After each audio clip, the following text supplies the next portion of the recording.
आज हम समझेंगे रीजनल इकोनॉमिक इंटीग्रेशन क्या होता है। सबसे पहले एक कहानी समझिए। मान लीजिए 4 पड़ोसी दुकान वाले हैं, shop A, shop B, shop C, shop D. सब अलग अलग काम करते हैं। अगर एक दूसरे से सामान खरीदते हैं तो एक्स्ट्रा टैक्स और बहुत पेपर वर्क करना पड़ता है। ठीक है। एक दिन सब मिलकर बोलते हैं आज से हम आपस में टैक्स कम कर देंगे और एक दूसरे से आसानी से बिजनेस करेंगे। ठीक। अब क्या होगा, सामान जल्दी आएगा, बिजनेस बढ़ेगा, प्रॉफिट बढ़ेगा, सबको फायदा होगा। इसी को देशों के लेवल पर रीजनल इकोनॉमिक इंटीग्रेशन कहते हैं। ठीक है। अब इसका मतलब समझते हैं, मतलब डेफिनेशन समझते हैं कि ये होता क्या। रीजनल इकोनॉमिक इंटीग्रेशन का मतलब है एक ही रीजन क्षेत्र के 2 या 2 से अधिक देश मिलकर ट्रेड और इकोनॉमिक डेवलपमेंट बढ़ाने के लिए एग्रीमेंट करते हैं। ठीक।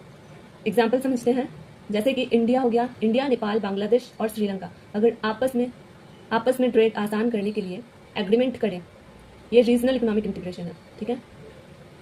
इसका जरूरत क्यों पड़ता है?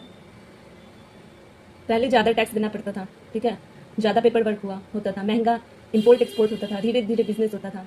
बाद में जब देशों ने सोचा मिलकर काम करेंगे तो सबको फायदा होगा। ठीक है। फीचर्स क्या है इसका? पहला फीचर्स देखते हैं।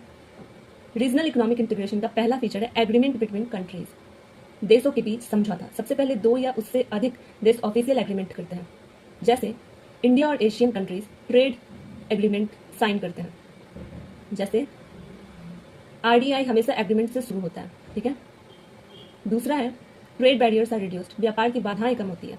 मतलब कंट्रीज इंपोर्ट और एक्सपोर्ट पर लगने वाले टैरिफ, टैक्स और नन टैरिफ बैरियर्स कम या खत्म कर देते हैं। जैसे पहले इंडिया से नेपाल सामान भेजने पर 20% टैक्स लगता था, अब 5% हो गया, बिजनेस आसान हो गया।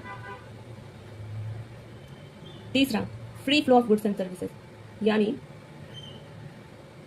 अब सामान और सेवा भी इजिली आने और जाने लगा एक देश से दूसरे देश। एक मेंबर कंट्रीज का प्रोडक्ट दूसरी मेंबर कंट्रीज में आसानी से बेचा जा सकता है।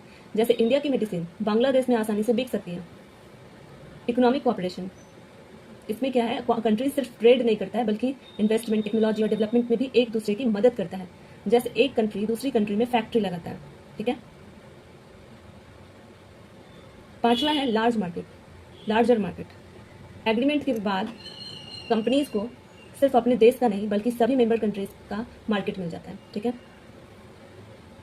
जैसे एक इंडियन कंपनी अब सिर्फ इंडिया नहीं, एशियन के कई देशों में भी प्रोडक्ट्स बेच सकता है। छठा है कॉमन ऑब्जेक्टिव। सभी कंट्रीज का एम होता है ट्रेड बढ़ाना, इकोनॉमी को स्ट्रांग बनाना, एम्प्लॉयमेंट बढ़ाना।